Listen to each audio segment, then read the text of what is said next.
السلام عليكم ورحمة الله. أشهد أن لا إله إلا الله وحده لا شريك له وأشهد أن محمدا عبده ورسوله.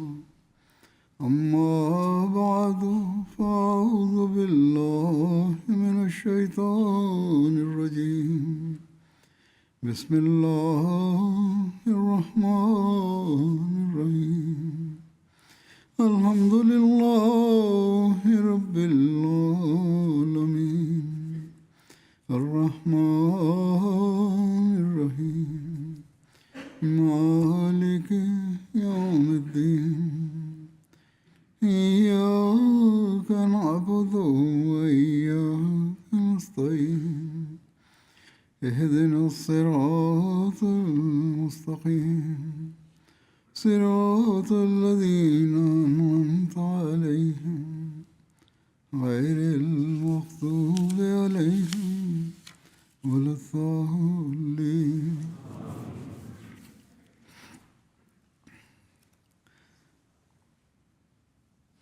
حضرت صلی اللہ علیہ وسلم کی جود و سخا.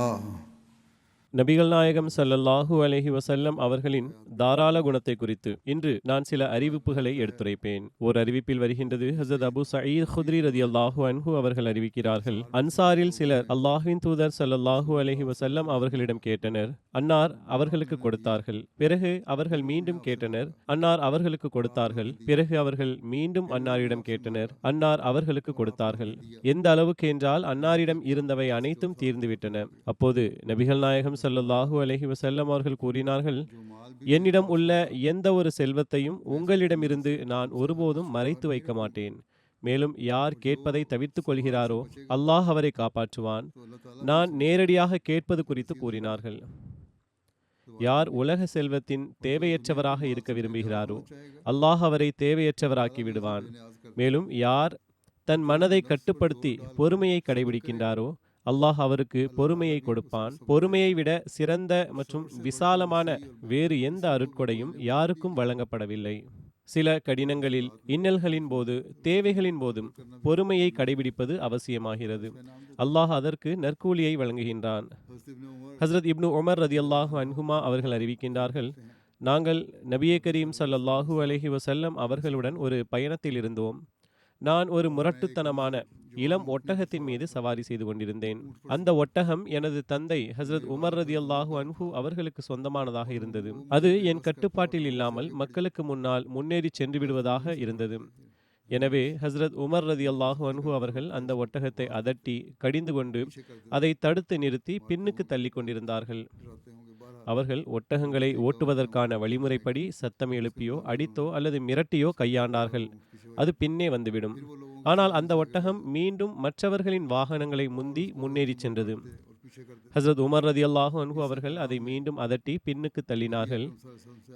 இந்த கண்ணியத்தின் காரணமாக, அதாவது அல்லாஹ்வின் தூதர் ஸல்லல்லாஹு அலைஹி வஸல்லம் அவர்களுக்கு முன்னால் எந்த ஒரு வாகனமும் அல்லது சவாரி செய்பவரும் முன்னேறி செல்வதை ஹஸ்ரத் உமர் ரதியல்லாஹு அன்ஹு அவர்களால் பொறுத்து கொள்ள முடியவில்லை. நபிகள் நாயகம் ஸல்லல்லாஹு அலைஹி வஸல்லம் அவர்கள் ஹஸ்ரத் உமர் ரதியல்லாஹு அன்ஹு அவர்களின் இந்த நிலையை தூரத்தில் இருந்தே பார்த்துவிட்டு, இந்த ஒட்டகத்தை விலைக்கு எனக்கு விற்றுவிடுங்கள் என்று கூறினார்கள். அதற்கு அவர்கள், யா ரசூலல்லாஹ், இது உங்களுக்கே உரியது என்றார்கள். ஆனால் ரசூலே கரீம் ஸல்லல்லாஹு அலைஹி வஸல்லம் அவர்கள், இல்லை, இதை எனக்கு விற்றுவிடுங்கள் என்று கூறினார்கள். எனவே அவர்கள் அல்லாஹ்வின் தூதர் ஸல்லல்லாஹு அலைஹி வஸல்லம் அவர்களுக்கு விற்றுவிட்டார்கள். பிறகு நபிகள் நாயகம் ஸல்லல்லாஹு அலைஹி வஸல்லம் அவர்கள், அப்துல்லாஹ் இப்னு உமரே, இந்த ஒட்டகம் இப்போது உம்முடையது. இதை நீர் என்ன வேண்டுமானாலும் செய்து கொள்ளுங்கள் என்று கூறினார்கள். பரிசு வழங்குவதிலும் இது ஒரு வியக்கத்தக்க அழகிய முறையாகும். விலங்கு என்பது விலங்குதான். அது இந்த முறையில் முன்னேறி சென்றால் அதில் எந்த தவறும் இல்லை என்பதை நபிகள் நாயகம் ஸல்லல்லாஹு அலைஹி வஸல்லம் அவர்கள் அவர்களுக்கு தெளிவுபடுத்தினார்கள். இப்போது இந்த ஒட்டகம் என் தரப்பிலிருந்து பரிசாக வழங்கப்பட்டு விட்டது. எனவே இது மற்ற வாகனங்களை முந்தி முன்னேறி சென்றாலும் ரசூலுல்லாஹி ஸல்லல்லாஹு அலைஹி வஸல்லம் அவர்கள் பரிசாக வழங்கிய ஒட்டகம் முன்னேறி சென்று விட்டது என்றுதான் கூறப்படும். ஹஸ்ரத் ஜாபிர் பின் அப்துல்லாஹ் அவர்கள் அறிவிக்கின்றார்கள், நான் ஒரு போரில் நபிகள் நாயகம் ஸல்லல்லாஹு அலைஹி வஸல்லம் அவர்களுடன் இருந்தேன். எனது ஒட்டகத்தின் வேகம் குறைந்தது. அது மிகவும் சோர்வடைந்து விட்டது. அது முற்றிலும் தளர்ந்து போனபோது நபிகள் நாயகம் ஸல்லல்லாஹு அலைஹி வஸல்லம் அவர்கள் என்னிடம் வந்து ஜாபிர் என்றார்கள். நான் கூறுங்கள் என்று கூறினேன். அவர்கள் உனக்கு என்ன நேர்ந்தது என்று கேட்டார்கள். அதற்கு நான் எனது ஒட்டகம் நடப்பதில் மிகவும் மந்தமாகிவிட்டது, மேலும் அது சோர்வடைந்து விட்டது, எனவே நான் பின்தங்கி விட்டேன் என்று கூறினேன். அப்போது அன்னார் தனது வாகனத்தில் இருந்து இறங்கி அதன் கால்களை இழுக்க ஆரம்பித்தார்கள். பின்னர் சவாரி செய்யுங்கள் என்றார்கள். அதன் பிறகு நானும் அதில் ஏறிக்கொண்டேன். நான் பார்த்தபோது அந்த ஒட்டகம் எவ்வளவு வேகமாக ஓடியது என்றால் அது ரசூல் ஸல்லல்லாஹு அலைஹி வஸல்லம் அவர்களையும் தாண்டி முன்னேறத் தொடங்கியது. அதன் காரணமாக நான் அதை நிறுத்த வேண்டியது இருந்தது. பின்னர் நபிகள் நாயகம் ஸல்லல்லாஹு அலைஹி வஸல்லம் அவர்கள் என்னிடம், நீ திருமணம் செய்து கொண்டாயா என்று கேட்டார்கள். நான் ஆம் என்று கூறினேன். அதற்கு பிறகு அன்னார், நீங்கள் வீட்டை அடைய உள்ளீர்கள். நீங்கள் உங்கள் வீட்டை அடையும் போது புத்திசாலித்தனத்துடனும் எச்சரிக்கையுடனும் செயல்படுங்கள். குடும்பத்தினருடன் நன்முறையில் நடந்து கொள்ள வேண்டும் என்று கூறினார்கள்.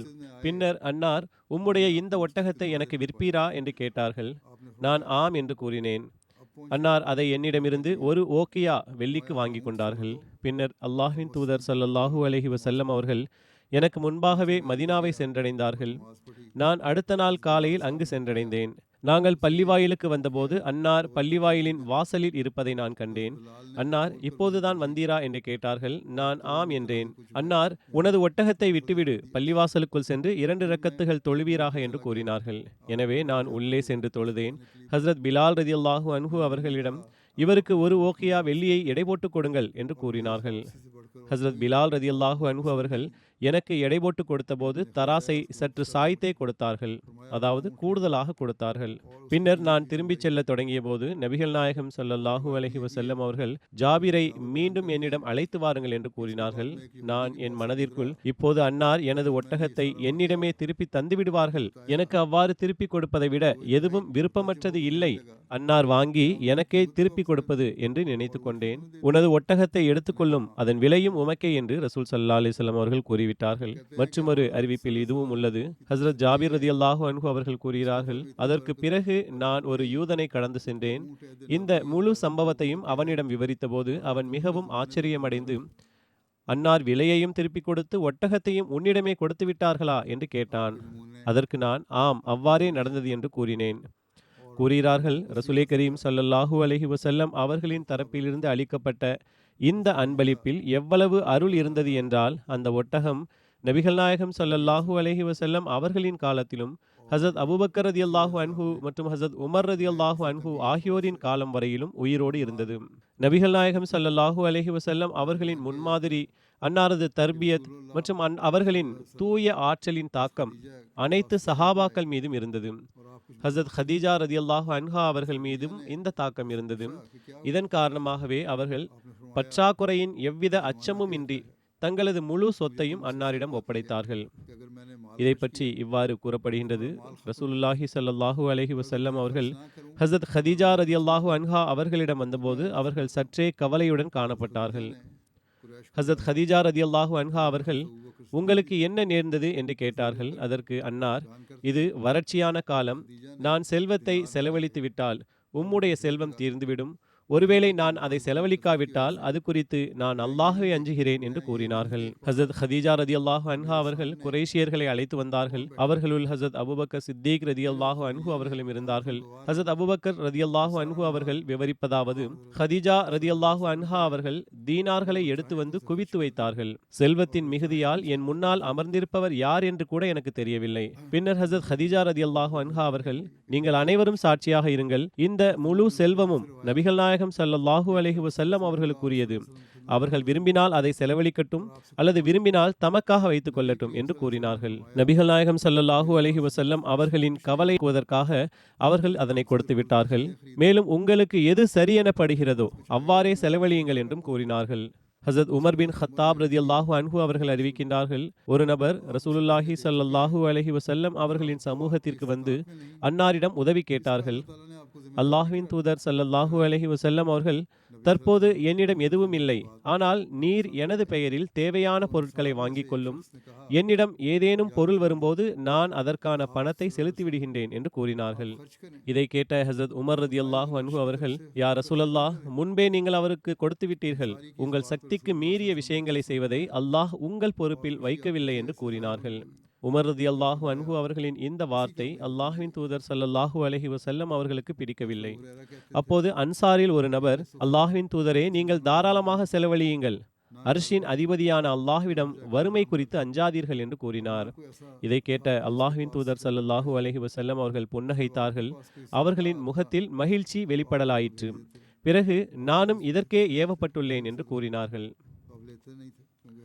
ஹஸரத் அபூ ஹுரைரா ரதியல்லாஹு அன்ஹு அவர்கள் கூறி வந்தார்கள், திண்ணை தோழர்கள் முஸ்லிம்களின் விருந்தினர்களாக இருந்தனர். அவர்களுக்கென்று சொந்தமாக வீடோ அல்லது தங்குவதற்கு வேறு எந்த இடமோ இருக்கவில்லை. அன்னாரிடம் ஏதேனும் சதக்கா வந்தால் அன்னார் அதை அவர்களிடம் அனுப்பிவிடுவார்கள். அதிலிருந்து எதையும் எடுத்துக்கொள்ள மாட்டார்கள். ஏனென்றால் அவர்களுக்கு அது ஹராமாகும்.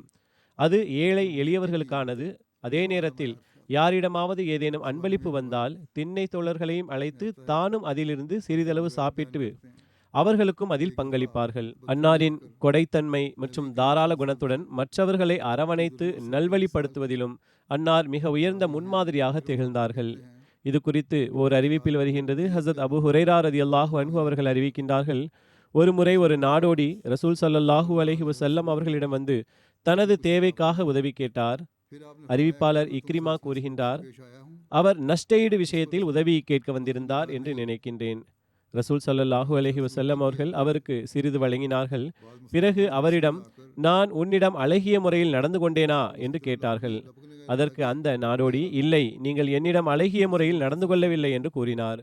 இதை கேட்ட சில முஸ்லிம்கள் கோபமடைந்து அவனை நோக்கி பாய்ந்து பிடிக்க முற்பட்டனர். ஆனால் அல்லாஹ்வின் தூதர் ஸல்லல்லாஹு அலைஹி வஸல்லம் அவர்கள் சைகை காட்டி அவர்களை தடுத்தார்கள். பிறகு ரசூல் ஸல்லல்லாஹு அலைஹி வஸல்லம் அவர்கள் எழுந்து தங்கள் வீட்டிற்குள் சென்றார்கள். அந்த நாடோடியையும் வீட்டிற்குள் அழைத்துச் சென்றார்கள். மேலும் அவரிடம், நீர் எம்மிடம் வந்தீர், எம்மிடம் உதவி கேட்டீர், நாம் உமக்கு வழங்கினோம், நீரோ நான் நீதியுடன் நடந்து கொள்ளவில்லை என்று கூறினீர்.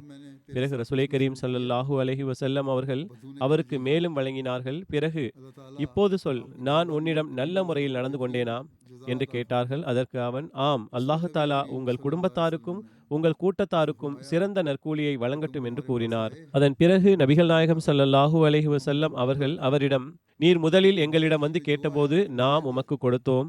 ஆனால் நீர் உமது மனதில் தோன்றியதை சிந்திக்காமல் கூறிவிட்டீர். இதனால் என் தோழர்களின் மனதில் உம்மீது சற்றே கோபம் ஏற்பட்டுள்ளது. எனவே இப்போது நீர் வெளியே சென்று என் முன்னிலையில் என்னிடம் கூறிய இந்த வார்த்தைகளை அவர்கள் முன்னிலையிலும் கூறுவீராக. அப்போதுதான் அவர்களின் மனங்களில் உம்மீது இருக்கும் கோபம் நீங்கும் என்று கூறினார்கள். அதாவது, நீங்கள் நீதியுடன் நடந்து கொண்டீர்கள் என்று கூறியதை கூற வேண்டும் என்று கூறினார்கள். அறிவிப்பாளர் கூறுகிறார், அந்த நாடோடி மீண்டும் சபைக்கு வந்தபோது அல்லாஹ்வின் தூதர் ஸல்லல்லாஹு அலைஹி வஸல்லம் அவர்கள் தோழர்களை நோக்கி, இந்த தோழர் நம்மிடம் வந்து கேட்டார், நாமும் அவருக்கு கொடுத்தோம். அதற்கு அவர் தன் மனதில் இருந்ததை கூறினார். பிறகு நாம் இவரை தனியாக அழைத்து இன்னும் அதிகமாக கொடுத்தோம். இப்போது இவர் தான் மகிழ்ச்சி அடைந்து விட்டதாக கூறுகிறார், அப்படித்தானே என்று கேட்டார்கள். அதற்கு அந்த கிராமவாசி, ஆம், அல்லாஹ் உங்கள் குடும்பத்தாருக்கும் கூட்டத்தாருக்கும் சிறந்த நற்கூலி வழங்கட்டும் என்று கூறினார். ஹஸரத் அபூ ஹுரைரா ரதியல்லாஹு அன்ஹு அவர்கள் கூறுகிறார்கள், இதற்கு நபியே கரீம் ஸல்லல்லாஹு அலைஹி வஸல்லம் அவர்கள் கூறினார்கள், எனக்கும் அந்த நாடோடிக்கும் உள்ள உதாரணம் ஒரு நபரின் ஒட்டகம் மிரண்டு ஓடிவிட்ட கதையை போன்றது. மக்கள் அந்த ஒட்டகத்தை பிடிக்க அதன் பின்னால் ஓடுகிறார்கள். ஆனால் அந்த ஒட்டகம் இன்னும் வேகமாக மிரண்டு ஓடுகிறது. அப்போது அந்த ஒட்டகத்தின் உரிமையாளர் மக்களை நோக்கி, என் ஒட்டகத்தை அப்படியே விட்டுவிடுங்கள், அதைவிட எனக்கு அதன் குணம் நன்றாக தெரியும். நான் அதனிடம் மென்மையாக நடந்து கொள்கிறேன். மேலும் அதனை எவ்வாறு பிடிக்க வேண்டும் என்று எனக்கு நன்கு தெரியும் என்று கூறுகிறார்.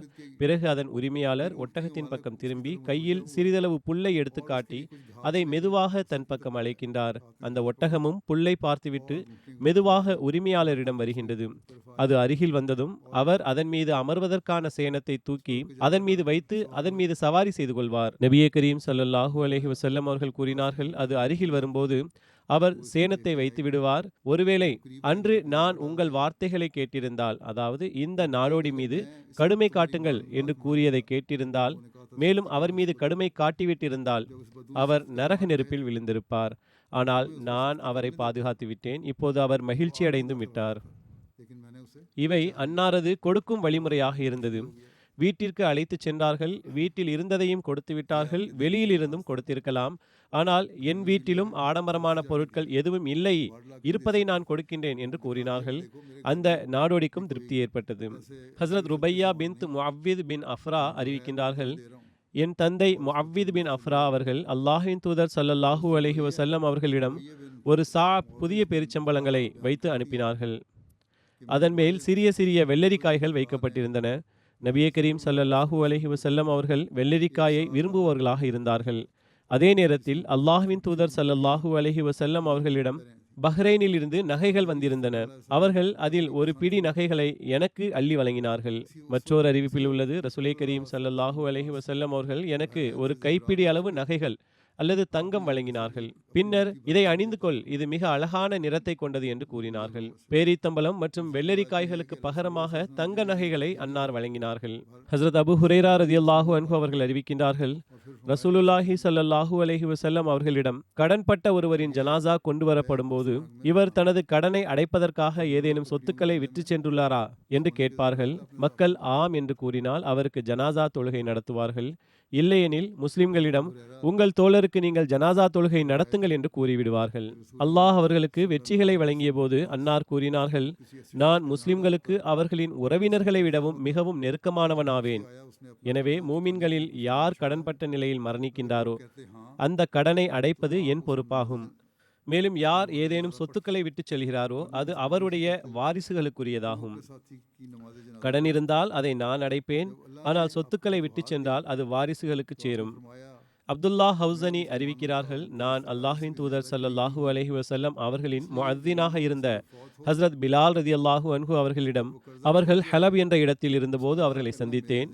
நான் அவரிடம், பிலாலே, ரசூல் ஸல்லல்லாஹு அலைஹி வஸல்லம் அவர்களின் செலவுகள் எவ்வாறு இருந்தன என்று எனக்கு கூறுங்கள் என்று கேட்டேன். அவர்கள் கூறினார்கள், அவர்களிடம் எதுவும் இருக்கவில்லை, நான் தான் அவர்கள் சார்பாக ஏற்பாடு செய்து வந்தேன்.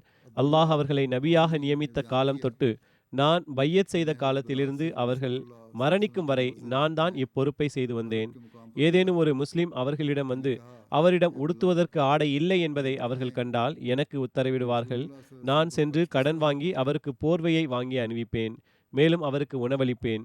இவ்வாறு இணை வைப்பவர்களில் ஒரு மனிதன் என்னை சந்தித்து, பிலாலே, என்னிடம் நிறைய பணம் உள்ளது, நீ என்னிடம் மட்டுமே கடன் வாங்கு என்று கூறினான்.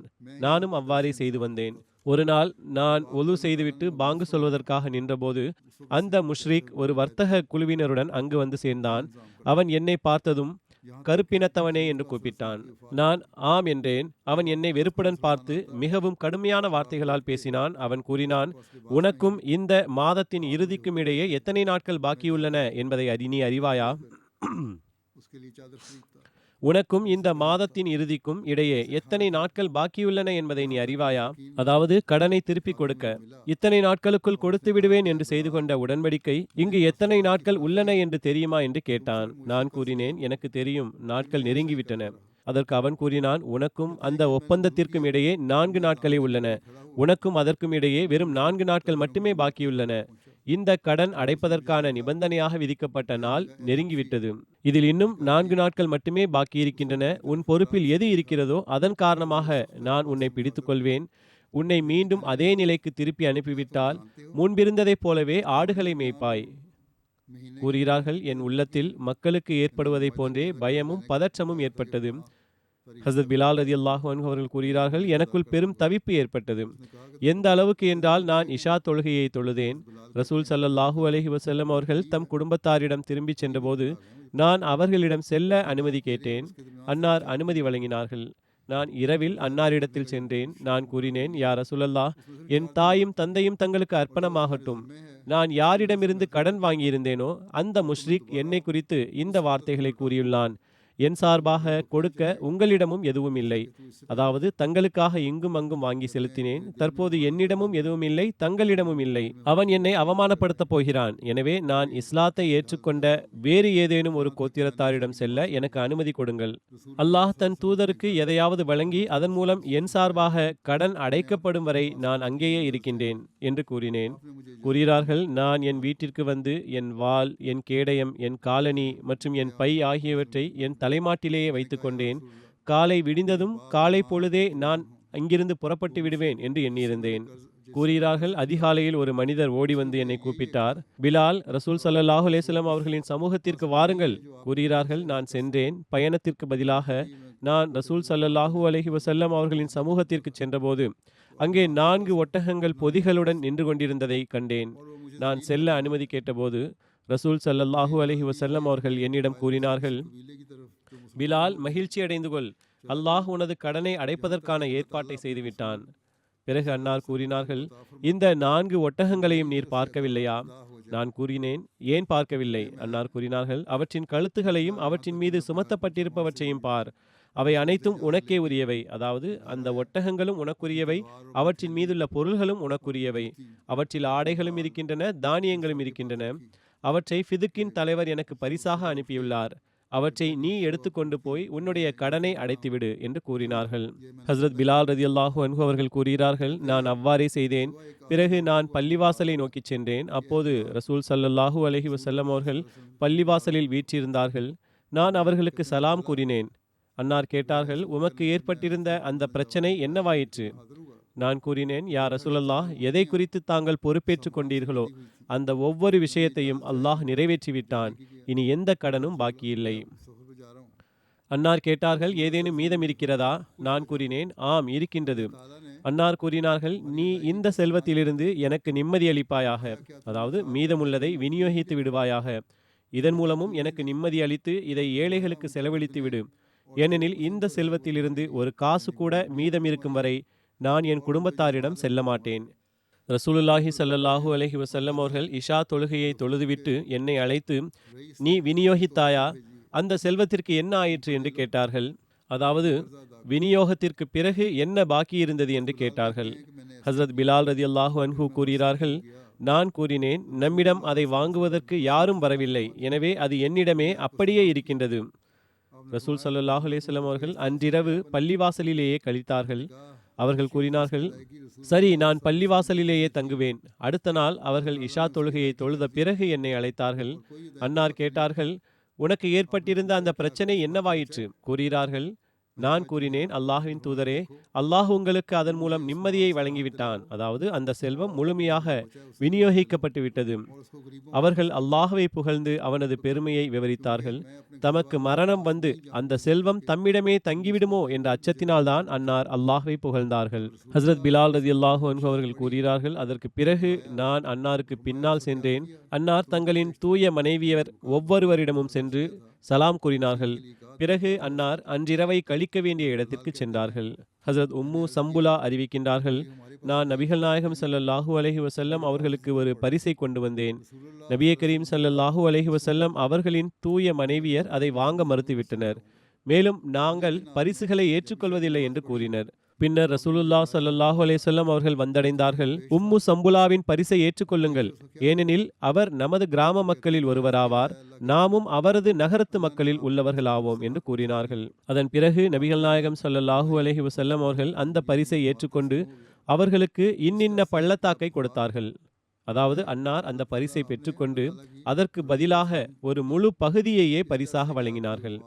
முன்பே கூறப்பட்டுள்ளது, நபிகள் நாயகம் ஸல்லல்லாஹு அலைஹி வஸல்லம் அவர்கள் சிறிய பரிசுகளுக்கு பதிலாக அளவற்ற நன்மைகளை வழங்குபவர்களாக இருந்தார்கள். ஹஸ்ரத் இப்னு உமர் ரதியல்லாஹு அன்ஹு அவர்கள் அறிவிக்கின்றார்கள், நபிகள் நாயகம் ஸல்லல்லாஹு அலைஹி வஸல்லம் அவர்கள் ஹஸ்ரத் ஜுபைர் ரதியல்லாஹு அன்ஹு அவர்களிடம் அவருடைய குதிரை எட்டும் தூரம் வரை உள்ள நிலத்தை அவருக்கு மானியமாக வழங்குவதாக கூறினார்கள். சரி, உமது குதிரையை ஓடவிடு, அது எங்கு போய் நிற்கிறதோ அந்த பகுதி முழுவதும் உமக்குரியது என்றார்கள். அதன்படி அவர் தனது குதிரையை ஓடவிட்டார். அது ஒரு குறிப்பிட்ட இடத்தில் வந்து நின்றது. அது நின்றபோது இன்னும் சற்று தூரம் நிலம் கிடைக்க வேண்டும் என்று விரும்பி தன் கையில் இருந்த சாட்டையை தூக்கி எறிந்தார். அது மிக நீண்ட தூரம் சென்று விழுந்தது. அப்போது நபிகள் நாயகம் ஸல்லல்லாஹு அலைஹி வஸல்லம் அவர்கள், சாட்டை விழுந்த இடம் வரை உள்ள நிலத்தை அவருக்கு கொடுத்து விடுங்கள். அதாவது அவருடைய குதிரை எட்டிய தூரம் மற்றும் சாட்டை விழுந்த தூரம் வரை உள்ள நிலத்தை அவருக்கு கொடுத்து விடுங்கள் என்று கூறினார்கள். ஹஸ்ரத் ஜுபைர் பின் முத்இம் ரதியல்லாஹு அன்ஹு அவர்கள் அறிவிக்கின்றார்கள், ஒருமுறை அவர்கள் ரசூல் ஸல்லல்லாஹு அலைஹி வஸல்லம் அவர்களுடன் சென்று கொண்டிருந்தார்கள். அவர்களுடன் வேறு சில மக்களும் இருந்தனர். இந்த நிகழ்வு ரசூல் ஸல்லல்லாஹு அலைஹி வஸல்லம் அவர்கள் ஹுனைன் போரிலிருந்து திரும்பி கொண்டிருந்த போது நடந்தது. சில கிராமப்புற அரபிகள் வழியில் நபிகள் நாயகம் ஸல்லல்லாஹு அலைஹி வஸல்லம் அவர்களை சூழ்ந்து கொண்டு போர் செல்வங்களை கேட்டு வற்புறுத்தத் தொடங்கினர். நபிகள் நாயகம் ஸல்லல்லாஹு அலைஹி வஸல்லம் அவர்கள் ஒரு கருவேல மரத்தை நோக்கி செல்ல வேண்டியதாயிற்று. அந்த மரத்தில் நபியே கரீம் ஸல்லல்லாஹு அலைஹி வஸல்லம் அவர்களின் சால்வை மாட்டிக்கொண்டது. நபிகள் நாயகம் ஸல்லல்லாஹு அலைஹி வஸல்லம் அவர்கள் அங்கு நின்றார்கள். சில அறிவிப்புகளில் மேலாடை இழுக்கப்பட்ட போது நபிகள் நாயகம் ஸல்லல்லாஹு அலைஹி வஸல்லம் அவர்களின் கழுத்தில் அதன் தழும்பு ஏற்பட்டது என்றும் கூறப்படுகின்றது. நபியே கரீம் ஸல்லல்லாஹு அலைஹி வஸல்லம் அவர்கள் கூறினார்கள், எனது மேலாடையை திருப்பித் தாருங்கள். இந்த முள் மரங்களின் எண்ணிக்கைக்கு சமமாக என்னிடம் கால்நடைகள் இருந்தாலும் அவற்றை நான் உங்களிடையே பங்கிட்டு கொடுத்திருப்பேன். பின்னர் நீங்கள் என்னை கஞ்சனாகவோ பொய்யனாகவோ அல்லது கோழையாகவோ காண மாட்டீர்கள். இந்த நிகழ்வை விவரிக்கும் போது ஹஸரத் முஸ்லிம் மவ்ஊத் ரலியல்லாஹு அன்ஹு அவர்கள் எழுதுகிறார்கள், மக்கா வெற்றி மற்றும் ஹுனைன் போருக்கு பிறகு தோற்கடிக்கப்பட்ட எதிரிகளின் குற்றவாளிகள் மற்றும் போர்க்களத்தில் விட்டுச் செல்லப்பட்ட பொருள்கள் சேகரிக்கப்பட்டன. வழக்கப்படி ரசூல் ஸல்லல்லாஹு அலைஹி வஸல்லம் அவர்கள் அவற்றை இஸ்லாமிய படைகளுக்கு இடையே விநியோகித்திருக்க வேண்டும். ஆனால் இந்த சந்தர்ப்பத்தில் நபிகள் நாயகம் ஸல்லல்லாஹு அலைஹி வஸல்லம் அவர்கள் அந்த செல்வங்களை முஸ்லிம்களிடையே விநியோகிப்பதற்கு பதிலாக மக்காவை சுற்றியுள்ள மக்களிடையே விநியோகித்தார்கள். இந்த மக்களுடைய உள்ளங்களில் இன்னும் ஈமான் முழுமையாக பிறந்திருக்கவில்லை. அவர்கள் இன்னும் காஃபிர்களாகவே இருந்தனர். மேலும் சிலர் புதிதாக இஸ்லாத்தை தழுவியவர்களாக இருந்தனர். அவர்களுக்கு இது முற்றிலும் புதியதொரு விஷயமாக இருந்தது. அதாவது ஒரு சமூகம் தன் சொந்த பொருட்களை மற்ற மக்களுக்கு விநியோகித்துக் கொண்டிருக்கின்றது. இந்த செல்வ பங்கீட்டின் மூலம் அவர்களின் உள்ளங்களில் நன்மை மற்றும் இரையச்சம் உருவாவதற்கு பதிலாக பேராசை மேலும் அதிகமாயிற்று. மேலும் அவர்களின் பேராசையும் அதிகரித்தது. அவர்கள் அல்லாஹ்வின் தூதர் ஸல்லல்லாஹு அலைஹி வஸல்லம் அவர்களை சூழ்ந்து கொண்டு மேலும் மேலும் கோரிக்கைகளை முன்வைத்து நெருக்கடி கொடுக்கத் தொடங்கினர். அவர்கள் நபியே கரீம் ஸல்லல்லாஹு அலைஹி வஸல்லம் அவர்களை ஒரு மரத்தின் அருகே தள்ளிக்கொண்டு செல்லும் வரை இந்நிலை நீடித்தது. ஒரு நபர் நபியே கரீம் ஸல்லல்லாஹு அலைஹி வஸல்லம் அவர்களின் தோள் மீது கிடந்த மேலாடையை பறித்து கொண்டார். அவர்கள் நபியே கரீம் ஸல்லல்லாஹு அலைஹி வஸல்லம் அவர்களின் மூச்சு திணறும் அளவுக்கு அதை இறுக்கமாக பிடித்தனர். நபியே கரீம் ஸல்லல்லாஹு அலைஹி வஸல்லம் அவர்கள் கூறினார்கள், மக்களே, என் மேலாடையை என்னிடம் திருப்பி தாருங்கள். என்னிடம் ஏதேனும் இருந்தால் அதையும் நான் உங்களுக்கே கொடுத்திருப்பேன். என்னை நீங்கள் கருமியாகவோ அல்லது கோழையாகவோ காண மாட்டீர்கள். பின்னர் நபியே கரீம் ஸல்லல்லாஹு அலைஹி வஸல்லம் அவர்கள் தன் ஒட்டகத்தின் அருகே சென்று அதன் உடலில் இருந்த ஒரு முடியை பிடுங்கி அதை உயர்த்தி பிடித்து கூறினார்கள், மக்களே, அரபு நாட்டு சட்டத்தின்படி அரசாங்கத்திற்குரிய பங்கான இந்த 1/5 பங்கை தவிர உங்களுடைய இந்த பொருட்களிலிருந்து ஒரு முடியின் அளவுக்கு கூட எனக்கு தேவையில்லை. அந்த 1/5 பங்கை கூட நான் என் சொந்த தேவைகளுக்கு செலவிடுவதில்லை. மாறாக அதுவும் உங்கள் நலப்பணிகளுக்காகவே செலவிடப்படுகிறது. மேலும் நினைவிருக்கட்டும், மோசடி செய்பவன் மறுமை நாளில் அல்லாஹ்வின் முன்னிலையில் அந்த மோசடியின் காரணமாக இழிவுபடுத்தப்படுவான். முகமது நபி ஸல்லல்லாஹு அலைஹி வஸல்லம் அவர்கள் தொடர்பாக தங்களின் கருத்துக்களை கூறுபவர்கள், முகமது நபி ஸல்லல்லாஹு அலைஹி வஸல்லம் அவர்கள் ஆட்சியை விரும்பிய ஒரு அரசர் என்று சிலர் கூறுகிறார்கள். அரசர்களுக்கும் பொதுமக்களுக்கும் இடையிலான உறவு இப்படியா இருக்கும்? ஒரு அரசனுக்கு தன் நாட்டை ஆளும் அதிகாரம் இருக்குமா, அல்லது பொதுமக்கள் அவரை கழுத்தை பிடித்து தள்ளி மரத்தினருகே கொண்டு சென்று அவரது கழுத்தில் சால்வையை மாட்டி இழுப்பார்களா? அல்லாஹ்வின் தூதர்களை தவிர வேறு யாரால் இத்தகைய உயர்ந்த முன்மாதிரியை காட்ட முடியும்? தபூக் போர்க்களத்தில் நபிகள் நாயகம் ஸல்லல்லாஹு அலைஹி வஸல்லம் அவர்களுக்கு ஒரு அழகான குதிரை கிடைத்தது. அதன் கனைப்பொலி அவர்களுக்கு மிகவும் பிடித்திருந்தது. பின்னர் அன்சாரிகளில் ஒருவர், என் தாய் தந்தை உங்களுக்கு அர்ப்பணமாகட்டும், இந்த குதிரையை எனக்கு தாருங்கள் என்று கேட்டார். நபிகள் நாயகம் ஸல்லல்லாஹு அலைஹி வஸல்லம் அவர்கள் இது உமக்குரியதாகும் என்று அதை அவருக்கு கொடுத்து விட்டார்கள். ஹஸரத் ஆயிஷா ரலியல்லாஹு அன்ஹா அவர்கள் அறிவிக்கின்றார்கள், நபிகள் நாயகம் ஸல்லல்லாஹு அலைஹி வஸல்லம் அவர்கள் மரணமடைந்த அந்த நோய்வாய்ப்பட்டிருந்த காலத்தில் என்னிடம் கேட்டார்கள், ஆயிஷாவே, அந்த தங்க காசுகள் என்னவாயின? அவை 5, 7 அல்லது 9 தங்க காசுகளாக இருந்தன. அவை வீட்டில் வைக்கப்பட்டிருந்தன. ஆயிஷா ரலியல்லாஹு அன்ஹா அவர்களால் அதை நபி அவர்களிடம் கொண்டு வந்து சமர்ப்பிக்க முடியவில்லை. நபிகள் நாயகம் ஸல்லல்லாஹு அலைஹி வஸல்லம் அவர்கள் அதை தன் கைகளில் வாங்கி புரட்டி பார்த்துவிட்டு, அல்லாஹுவை சந்திக்கும் போது இந்த தங்கம் இருக்கும் நிலையில் முஹம்மது ஸல்லல்லாஹு அலைஹி வஸல்லமுக்கு அல்லாஹுவை பற்றி என்ன எண்ணம் இருக்கும்? ஆயிஷாவே, இதை செலவழித்து விடு, அதாவது பங்கிட்டு கொடுத்து விடு என்று கூறினார்கள். ஹஸரத் மஸீஹ் மவ்ஊத் அலைஹிஸ்ஸலாம் அவர்கள் ஓரிடத்தில் கூறுகிறார்கள், ஒருமுறை நபிகள் நாயகம் ஸல்லல்லாஹு அலைஹி வஸல்லம் அவர்கள் தன் வீட்டிற்கு வந்து நம் வீட்டில் என்ன இருக்கின்றது என்று கேட்டார்கள். ஆயிஷா ரலியல்லாஹு அன்ஹா அவர்கள் 2 அஷ்ரஃபிகளை எடுத்து வந்து இவைதான் உள்ளன என்றார்கள். நபிகள் நாயகம் ஸல்லல்லாஹு அலைஹி வஸல்லம் அவர்கள் அதை தன் உள்ளங்கையில் வைத்துவிட்டு, அல்லாஹ்வின் தூதராக இருந்துவிட்டு இந்த 2 அஷ்ரஃபிகளையும் வீட்டில் விட்டு சென்றால் அந்த நபியின் நிலை என்னவாகும்? உடனே இதை பகிர்ந்து கொடுத்து விடுங்கள் என்றார்கள். ஹுனைன் போரின் போர் செல்வங்களின் விவரங்கள் விவரிக்கப்பட்டுள்ளன. 6000 அடிமைகளும் பெண்களும் அங்கு போர் செல்வமாக கிடைத்தனர். சில அறிவிப்புகளில் 8000 என்றும் கூறப்படுகின்றது. 24,000 ஒட்டகங்கள், 40,000த்திற்கும் மேற்பட்ட ஆடுகளும் 4,000 ஓக்கியா வெள்ளியும் கிடைத்தன. இது தோராயமாக 490 கிலோகிராம் ஆகும். ஒரு ஓக்கியா என்பது 10.5 தோலாவுக்கு சமமாகும். நபிகள் நாயகம் ஸல்லல்லாஹு அலைஹி வஸல்லம் அவர்கள் போர் செல்வங்களை பங்கீடு செய்ய தொடங்கினார்கள். அன்னார் பங்கீட்டை தொடங்கிய போது முதலில் உள்ளங்களை இணங்கச் செய்வதற்காக செய்தார்கள். இவர்கள் அரேபியாவின் பெரிய தலைவர்களாகவும் தங்கள் கோத்திரங்களில் கண்ணியமும் பெருமையும் மிக்கவர்களாகவும் இருந்தனர். அன்னார் அவர்களை இணக்கமாக்குவதற்காக தாராளமாக வழங்கினார்கள். அவர்களில் சிலருக்கு 100 ஒட்டகங்கள் வழங்கினார்கள், சிலருக்கு 50 ஒட்டகங்கள் வழங்கினார்கள். வெள்ளியும் அடிமைகளும் இது தவிர வழங்கப்பட்டன. அபு சுஃபியான் பின் ஹர்புக்கு 100 ஒட்டகங்களை வழங்கினார்கள்.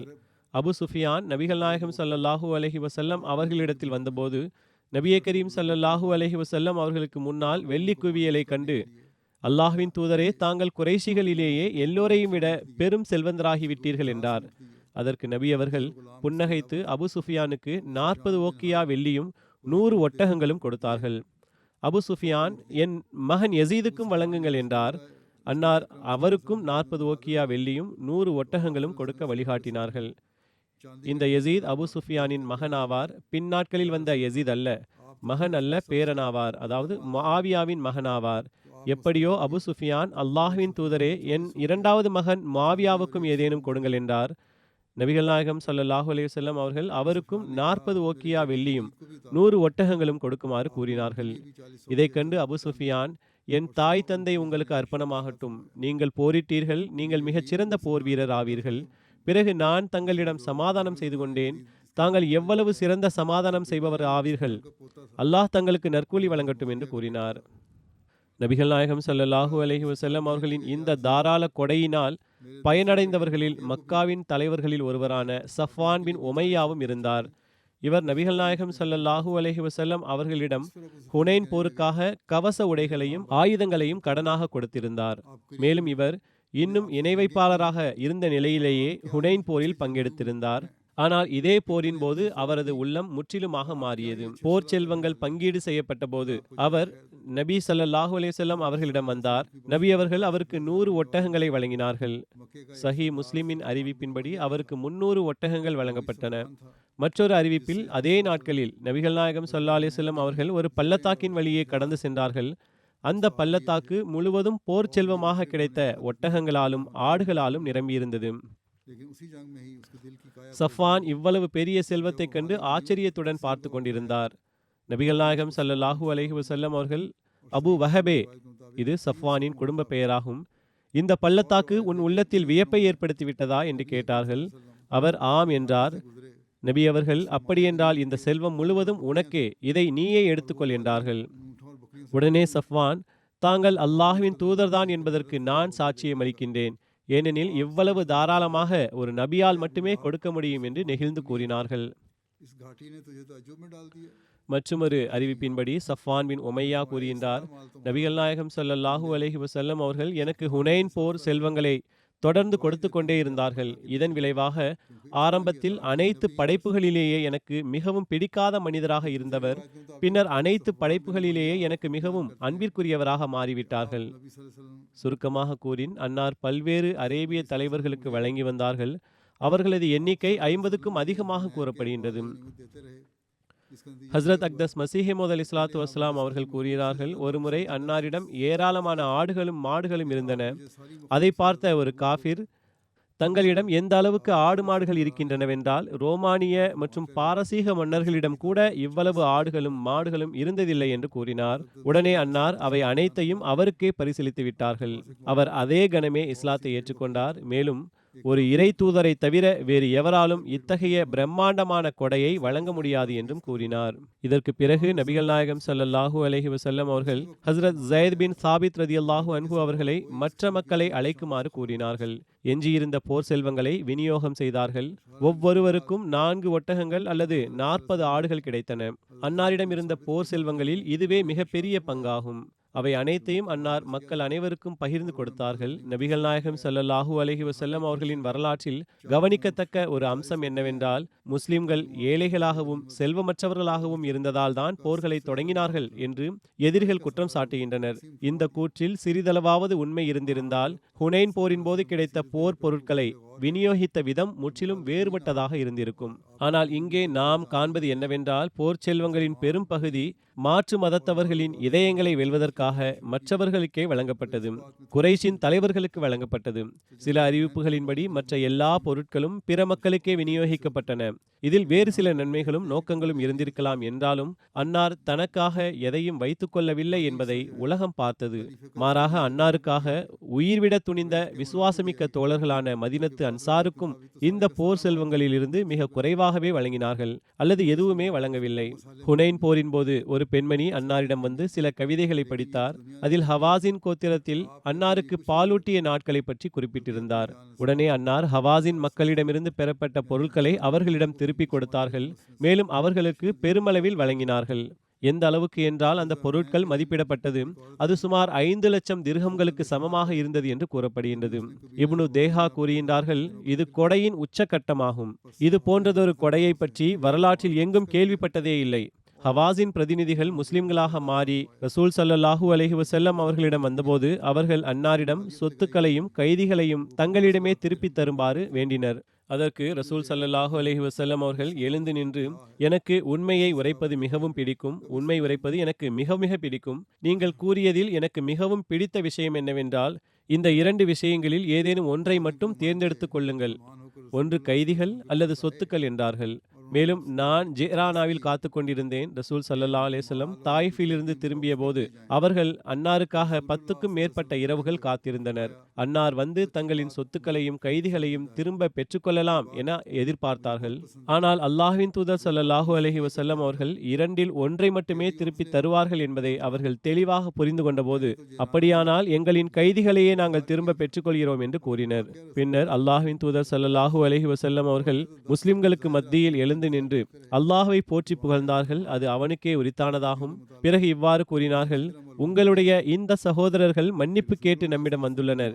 எனவே இவர்களின் கைதிகளை இவர்களிடமே திருப்பித் தருவது பொருத்தமானது என்று நான் கருதுகிறேன். உங்களில் யார் இதை மகிழ்ச்சியுடன் திருப்பித் தர விரும்புகிறாரோ அவர் திருப்பித் தரலாம். மேலும் தன்னுடைய பங்கை தன்னிடமே வைத்திருக்க விரும்புபவர் பின்னர் அல்லாஹ் நமக்கு வழங்கும் அடுத்த போர் பொருட்களில் இருந்து அதற்கு பகரமாக பெற்றுக்கொள்ளலாம் என்றார்கள். அதற்கு மக்கள், யா ரசூலல்லாஹ், உங்கள் விருப்பத்திற்காக நாங்கள் இந்த கைதிகளை மகிழ்ச்சியோடு ஒப்படைக்கின்றோம், எங்களுக்கு எந்த பங்கிற்கும் அவசியமில்லை என்றனர்.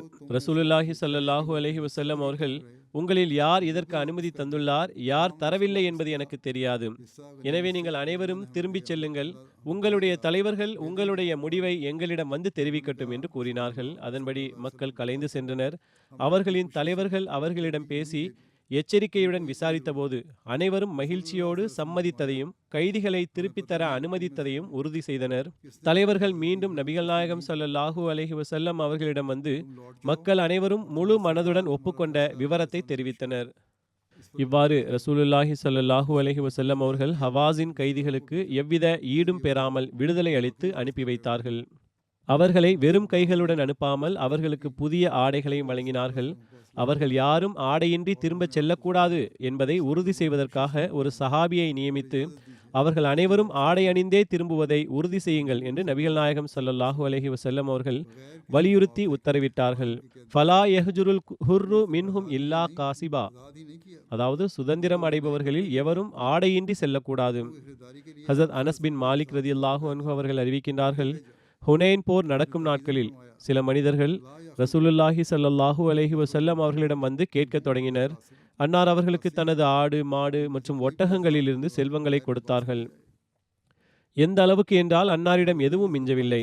பிறகு ரசூல் ஸல்லல்லாஹு அலைஹி வஸல்லம் அவர்கள் கூறினார்கள், நீங்கள் என்ன எதிர்பார்க்கிறீர்கள்? நான் கருமியாக மாறிவிட வேண்டும் என்று நீங்கள் விரும்புகிறீர்களா? அல்லாஹ்வின் மீது ஆணையாக நான் கருமியும் அல்ல, கோழையும் அல்ல, பொய்யுரைப்பவனும் அல்ல. இந்த கோணத்திலிருந்தும் நாம் பார்க்க முடிகின்றது, ரசூலே கரீம் ஸல்லல்லாஹு அலைஹி வஸல்லம் அவர்களின் வள்ளல் தன்மையும் கொடையும் இடத்திற்கு தகுந்தாற்போல் இல்லாமல் எப்போதும் எல்லையற்றதாகவே இருந்தது. இதில் எந்த சந்தேகமும் இல்லை. கேட்பவர்கள் அனைவருக்கும் அன்னார் கொடுத்தார்கள், ஒருபோதும் நிராகரித்ததில்லை.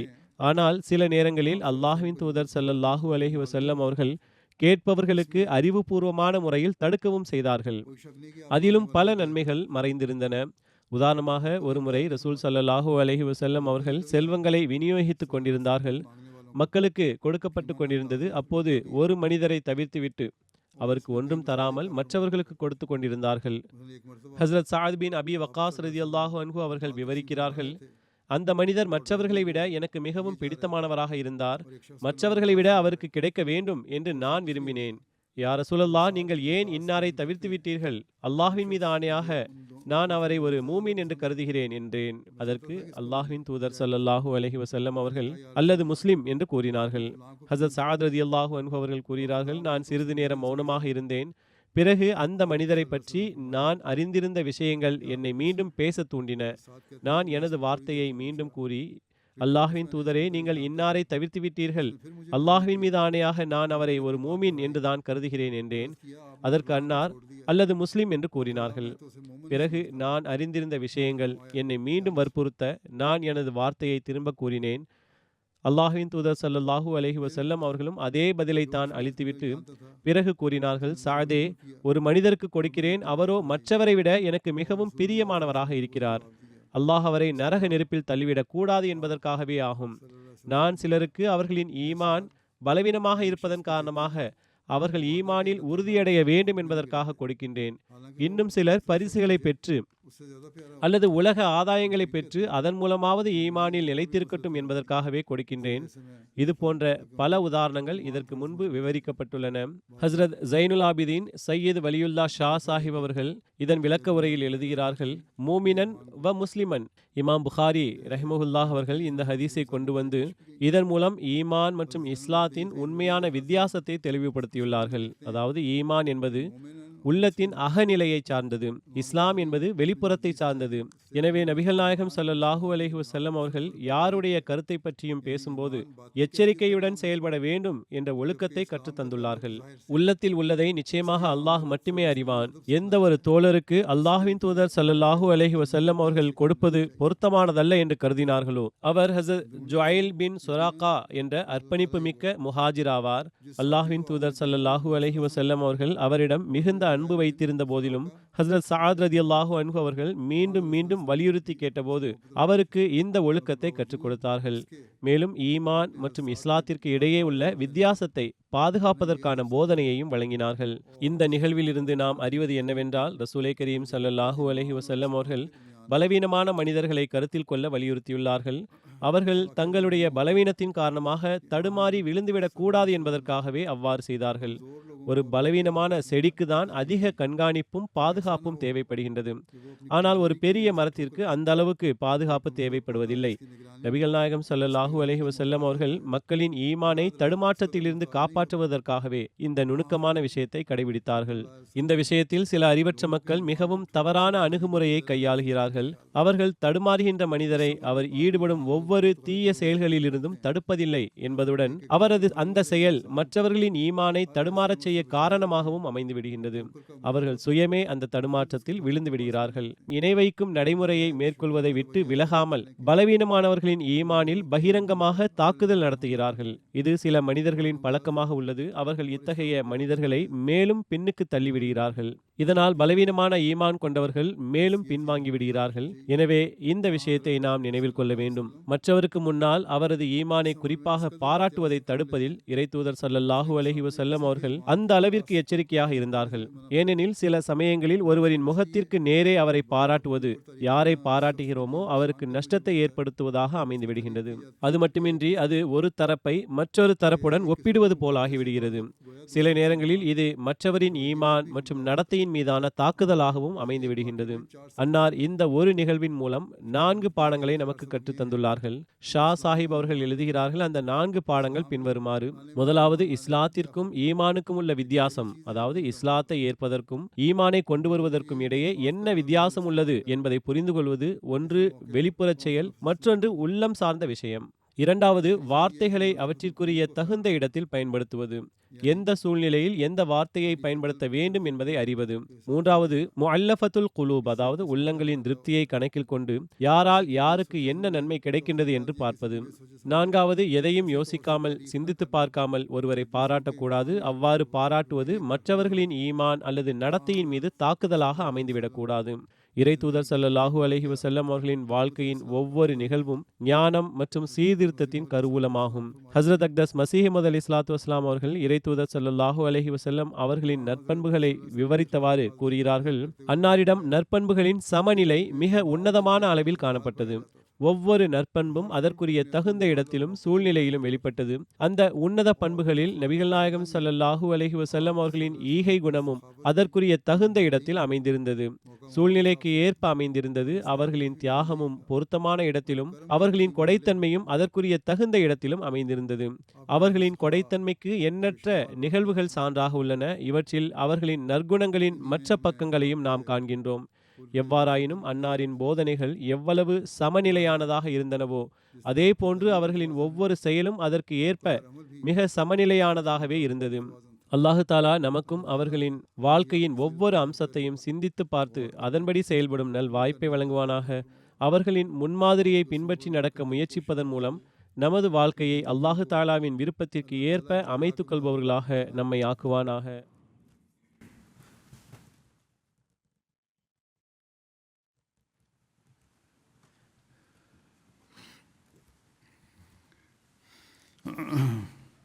الحمد لله نحمده ونستعينه ونستغفره ونؤمن به ونتوكل عليه ونعوذ بالله من شرور أنفسنا ومن سيئات أعمالنا من يهده الله فلا مضل له ومن يضلل فلا هادي له ونشهد أن لا إله إلا الله ونشهد أن محمدا عبده ورسوله. عباد الله رحمكم الله، إن الله يأمر بالعدل والإحسان وإيتاء ذي القربى وينهى عن الفحشاء والمنكر والبغي يعظكم لعلكم تذكرون. اذكروا الله يذكركم وادعوه يستجب لكم ولذكر الله أكبر.